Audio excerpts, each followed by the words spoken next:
in a situation where you're facing violence, we have to have mechanisms to rescue people from those situations. Safe houses, places where you know that you can go, you can run to with if it is with your children, or somewhere where you can go where you know that you are safe, where the perpetrator cannot find you. Now, these are few and far between. This is a problem. The other thing is counseling. How do you overcome that? Because for those of us who have not really we've not experienced this kind of trauma, it is frightening. So there's a need for psychosocial support.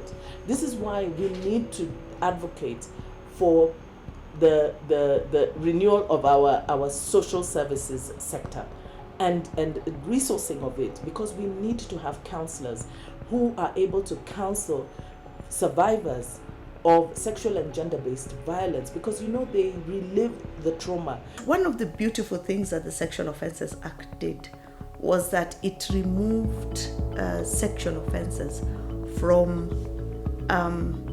the penal code, where they had been classified under a section called or labeled crimes against morality.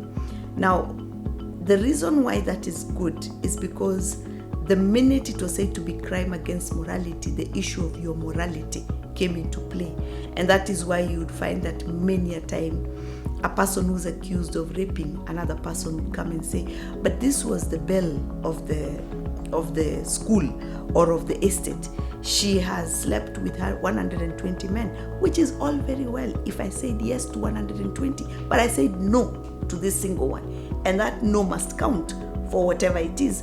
So removing it from that caption as crimes against morality and making it a crime, focus on the crime and not on the morals around it.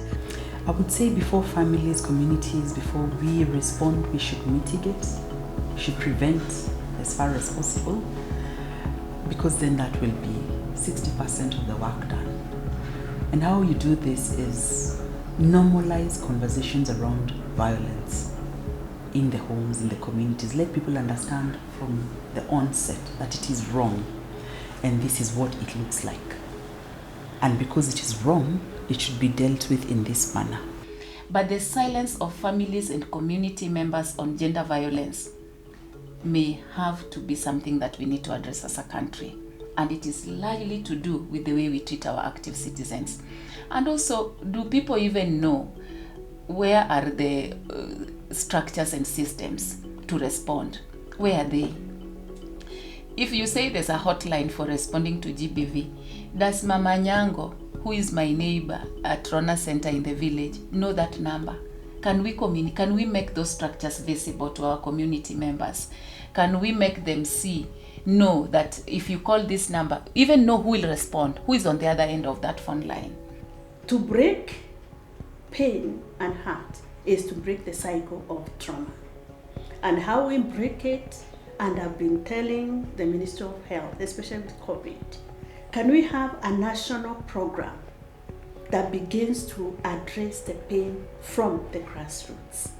And the way we do it is village groups sit down with a village group of 10, talk about what's happening here in our village. And don't go blaming anyone, because sometimes SGBV tends to blame men. And the men become the perpetrators and they're the evil one. So we shall empower the women to rise against men. So then you end up with a seesaw where one is down, one is up, and no solution. So what we propose is men and women in small groups to address the issue of what is happening in this area, not to blame game, but to say what are the realities. There is poverty in our villages. How do we beat poverty? How do we beat the reality of sexual and drug abuse? Because drugs are driving the violence. So how do we break the issues that are linked with SGBV in small groups? And they don't meet once, they keep meeting.